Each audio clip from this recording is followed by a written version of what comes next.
Hey everyone, Sergio P here, and today I want to give you a full guide, starting point if you will, for lighting pretty much any product with ease and confidence. Now I know using off-camera flash is daunting, but whether you're new to product photography or you're a seasoned vet, you should know that control is the be-all name of the game.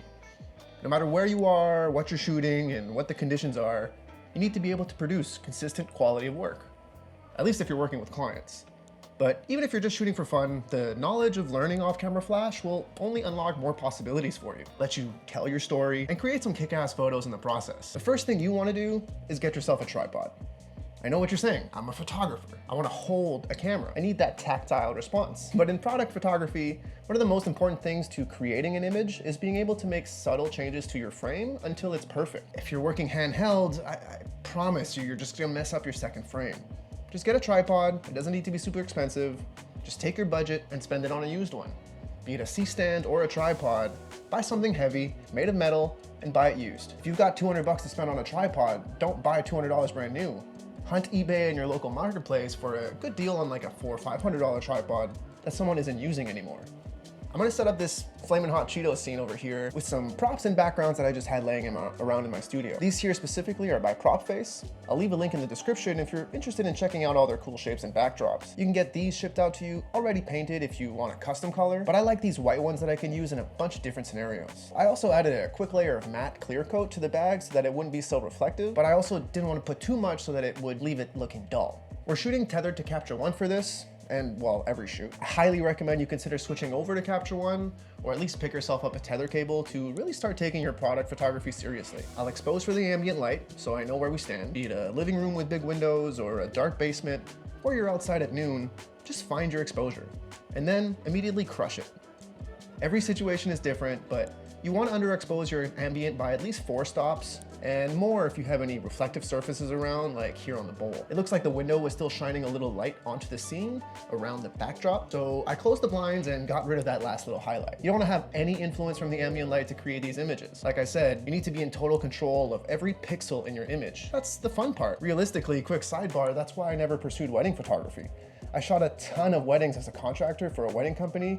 Just show up, shoot, give them the cards. But I knew, even though it was very early on in my career, that I didn't want my photography career to just be a fly on the wall. I wanted to create. I wanted to make something that didn't exist before. I wanted to speak with my ideas. And flash photography allows us to do that. It allows us to be unlimited in our approach to creating. You don't like this part of the frame? Change it. You don't jive with the main subject? Change it. You don't have to make do with what you get. You can change it and create the exact image that's in your mind. And real quick guys, if you're enjoying this video so far, just let me know by hitting that like button. It really helps support the channel a lot. Thank you.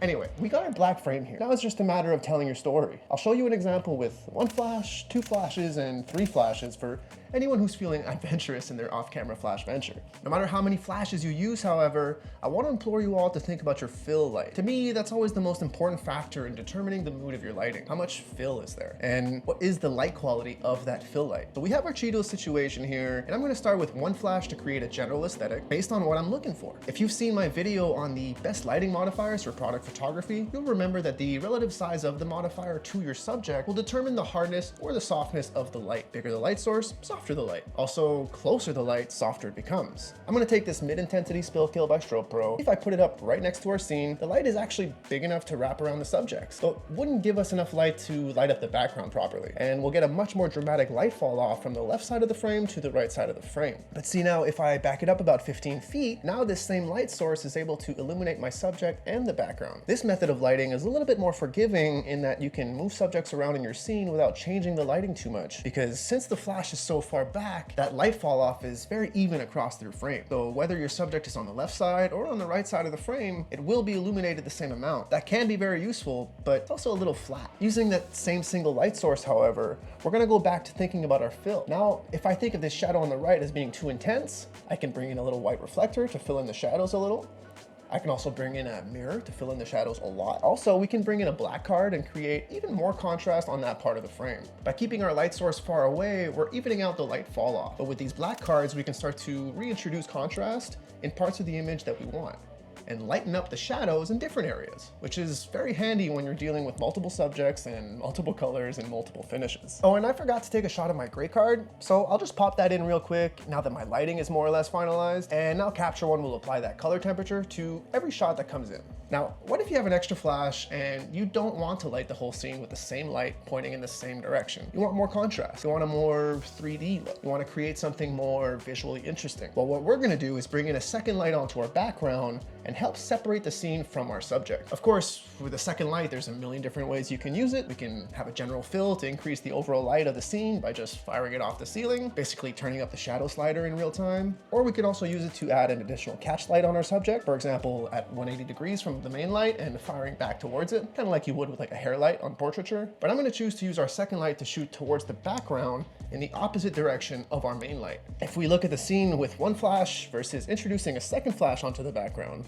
we can start to create an even more controlled environment around our subject. Again, we can do the same thing with reflectors and black cards, but only affect the output of the second light. So how about we take this cookie that I've cut out from a $2 piece of foam card from Dollarama, and we're gonna place it here in front of our background light to try and create a little bit more of a dapple light effect slash Cheeto design on the background.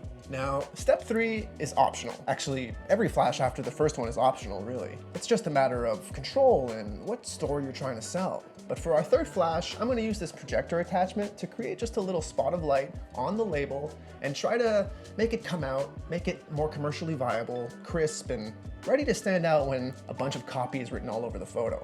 This StroPro projector attachment has its nifty little accessory that allows you to create a shaft of light in any shape you need. So I'm gonna take a few seconds here with the modeling lamp and try to position the spot ever so perfectly.